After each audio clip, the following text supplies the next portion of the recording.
Order! Order! You are an incorrigible delinquent at times. Behave yourself, man!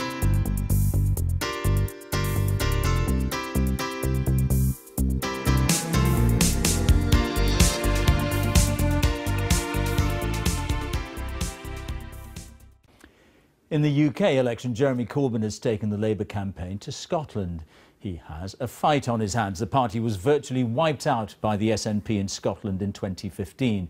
But speaking to trade unionists, Mr Corbyn said only Labour could form an alternative government to the Conservatives at Westminster. Nicola Sturgeon said only the SNP could make Scotland's voice heard. Our Scotland editor Sarah Smith reports. Springtime in the Scottish Highlands came with a heavy fall of snow today. Quite a scene to welcome two party leaders to Aviemore. Fight back and win. Jeremy Corbyn's job in Scotland is to try and win back voters from the SNP. Friends, this is a general election. It's not a referendum. And only Labour can form a government and offer an alternative that will transform the lives of people in Scotland. The choice facing this country at this election is clear. It's the people versus the powerful. Jeremy Corbyn says he's fighting for every seat in Scotland. The reality is they'll have to fight hard to keep the one MP they have in Scotland at the moment, having lost 40 seats here in the last general election. Mr Corbyn, the SNP would scrap Trident. Do you wish you could say the same? No answers on Trident, Scottish independence or anything else. A Scottish trades union conference would once have been solid Labour territory, not now. I do like Corbyn, his personality, but for Scotland I believe independence will bring a fairer society for us. Especially with Corbyn as the leader, we've got brand new policies, really left-wing politics, socialist ones that I think was lacking before, and now we can actually win people back and they can see a real benefit of having a Labour government again.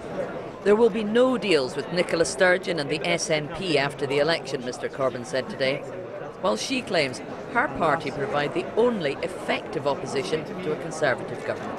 The SNP simply cannot form a government in Westminster. The only way to get rid of the Tories that you so despise would be with a Labour government, wouldn't it? Well, look, I can read the polls as well as anybody can, and the travails of the Labour Party, I think, tell most people that Labour is not on course to form a government. So people who don't want to see Theresa May with a strengthened hand to impose more welfare cuts, to damage the economy, to do further damage to our society should vote SNP. The Scottish Tories insist only they can halt SNP demands for another independence referendum. Nicola Sturgeon is going to use all means possible, including this election, to try and further hurry for another second independence referendum. The last time Jeremy Corbyn was in Scotland, he said a second independence referendum was absolutely fine with him. So people across the country don't want it, and they want someone to stand up and say no. That's what me and my Conservative team will do. The SNP claim this is a two-horse race between them and the Tories in Scotland. The Conservatives agree. And in a campaign dominated by arguments over independence, Labour often struggle to get their message heard. Sarah Smith, BBC News, Aviemore. So, as we've seen at the start of the first full week of campaigning, the Labour leader is positioning his party as the party to stand up for working people. In the next few weeks, each of the other parties will have to carve out their own positions as they appeal for votes. We'll get some idea when their manifestos are published, but as our political editor Laura Koonsberg reports, electoral strategy is about more than just words on a pamphlet. Putting his name to long, deeply held principles, or signing Labour's chances away. Sign away the Trade Union Act, all right? Jeremy Corbyn ain't changing. Not on nuclear weapons, despite his party's official support for Trident, nor staunch backing for trades unions around the country. You are our DNA, you are our family, and we will never, ever apologise for the closeness of our relationship with you. That's why one of the very first things we will do when forming our Labour government will be to repeal the Tory Trade Union Act. Corbyn's supporters would be aghast at anything else, but the Tories believe he's out of touch with the majority. Content today to make that case not their own. Not even a sign of the Prime Minister, only her Defence Secretary on the road.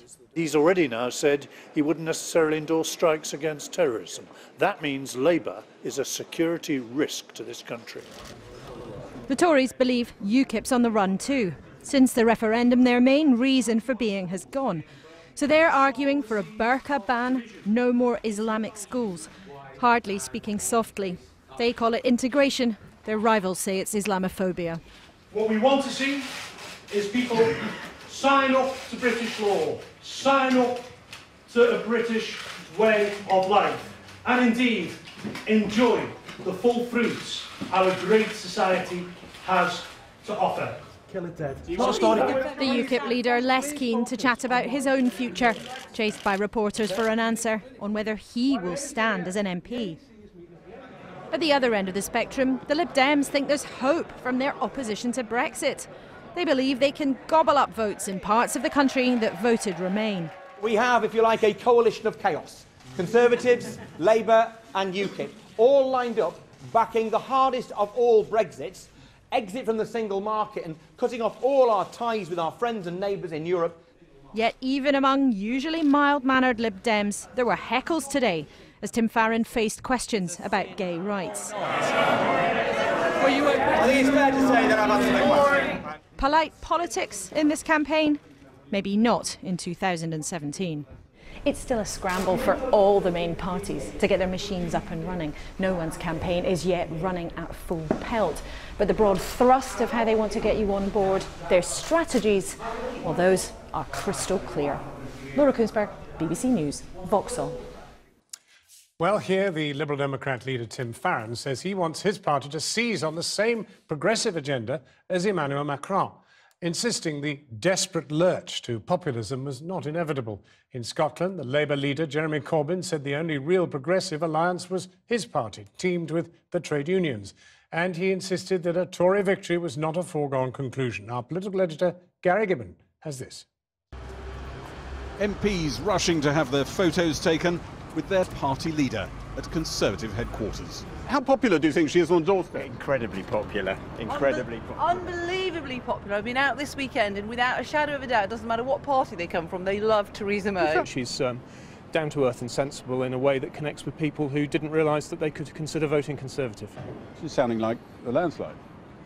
We absolutely cannot be complacent until we get through, but well, at the moment it seems like it's good news. Only one weekend of general election canvassing behind them, and some Tories are struggling to contain their excitement about their political pin-up. It's just really good that we've got a leader that I am more than happy to have her photograph on my election literature, because I think it's a vote winner. Thank you very much indeed. Very slightly frayed shirt, I have to warn you. Oh, shut up. Jeremy Corbyn knows his own MPs won't be queuing up to have their photos taken with him. Only 17% of them backed him in last year's no confidence vote. At the Scottish TUC conference in Aviemore, Mr Corbyn attacked those calling for tactical voting at the general election. And let us remember that the only real progressive alliance is the Labour and trade union movement working together, as it's always been, and so far as I'm concerned, always will be. That's why Labour is campaigning to win in every seat across the whole country. Awarded a pen, he repeated his promise to repeal the Tories' trade union laws. Sign away the Trade Union Act, all right? Hot on his heels, the SNP leader said only an SNP vote would stop hardline Theresa May thinking she could do what she likes with Scotland. Campaigning in South London, Lib Dem leader Tim Farron said UKIP, the Tories and Labour were all for hard Brexit, and his party was the only real alternative. Britain desperately needs a decent, functioning opposition, and that, without question, is the Liberal Democrats. Yeah, that's right, yeah. Lib Dems jeered when reporters again asked whether he believes gay sex is a sin, and he again dodged the question. I think it's fair to say that I've answered the question. Leaving her photo session with Tory MPs, the only sighting of Theresa May today. On the day the established political parties in France were sidelined by the voters, Theresa May is calculating Britain's oldest party can triumph. Gary Gibbon. Well, now, Nicola Sturgeon has suggested that Theresa May called a snap general election before the Tory expenses scandal, quote, catches up with her. The Scottish First Minister also said the Conservatives shouldn't be allowed to escape accountability for any misdemeanours.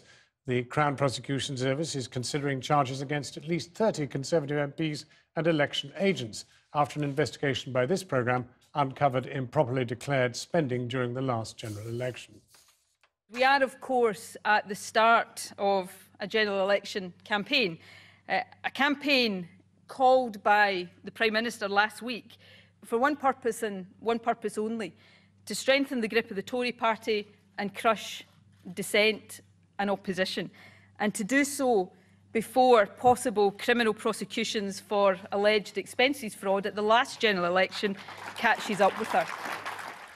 The SNP leader, Nicola Sturgeon. Well, the Conservative Party spokesman told us that the Conservative campaign headquarters had always taken the view that its expenses were for a nationally directed battle bus campaign and that the spending was legitimate election expenses. The party will continue to cooperate with the police and other authorities. It's emerged tonight that UKIP's main financial backer, the millionaire businessman Aaron Banks, will not stand in the Clacton constituency just a few days after signalling that he would. It followed a bizarre press conference with the leader of the party, Paul Nuttall, who appeared to barricade himself into a room, refusing to say whether he would stand as an MP. Paul McNamara has this report. It's the first full week of this election. The media's amassed, and all that's missing now are some policy announcements. Today's message will be a message of positivity. It will not be about negativity. What we will say today is not designed to sow the seeds of division. It is about promoting integration in British society. The UKIP plan to promote integration is a ban on the full face veil worn by some Muslim women, a temporary ban on any more Islamic faith schools being created, and annual school-based medical examinations for girls at risk of female genital mutilation. Paul, are you definitely going to stand in this election? Are you going to fight the seat? Not that Paul Nuttall himself would answer any questions on these policies, or whether or not he plans to stand as an MP. He apparently locked himself in a room to escape this scrum. It wasn't any more illuminating when he finally emerged. Paul, the NEC's meeting at the end of the week. I can't say anything before that, OK, so let's kill it dead. Please, for once, you're the leader of the party. You must have no idea whether you want to stand or not. You say you're standing. Do you think you can't win again? So a leader who won't commit to standing, but a multi-millionaire financial backer apparently desperate to stand. No receipt? No receipt. Not claiming expenses yet. Aaron Banks was in Clacton today to meet local councillors and persuade them to back his bid to be their MP. He might have a harder time convincing his planned electorate, though. So do you know who Aaron Banks is? No. He's the chap who wants to be your MP for UKIP. I ain't got a clue who you're on about. He's came from nowhere. Nobody wants him. He's going to parachute himself into here. He knows nothing about Clacton, according to him. And he's coming here to want to represent the people of Clacton. What for? I wish Nigel would come back. I do really wish Nigel would come back. So there If you Nigel was standing, would you vote for him? Probably.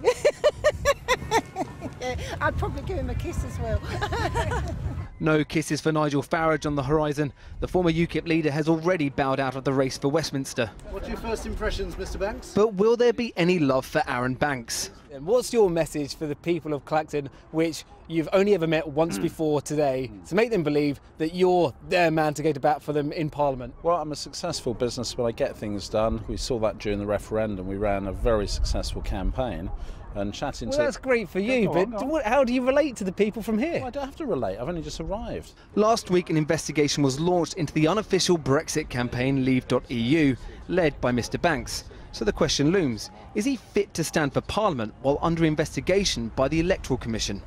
Well, they're wrong. We actually audited our expenses expecting this kind of onslaught, and we independently audited them and submitted them. So we're absolutely certain that we did it by the book. So Aaron Banks has done everything by the book and is fit to be MP. And Aaron Banks definitely wants to be MP for Clacton. Well, he did at 2 p.m. this afternoon when we interviewed him. But just 3 hours later, he bowed out, saying it would be wrong to stand against a local candidate. The question now is, will any of UKIP's known names actually be standing for Parliament in the election their Brexit helped bring about? Paul McNamara reporting. I've been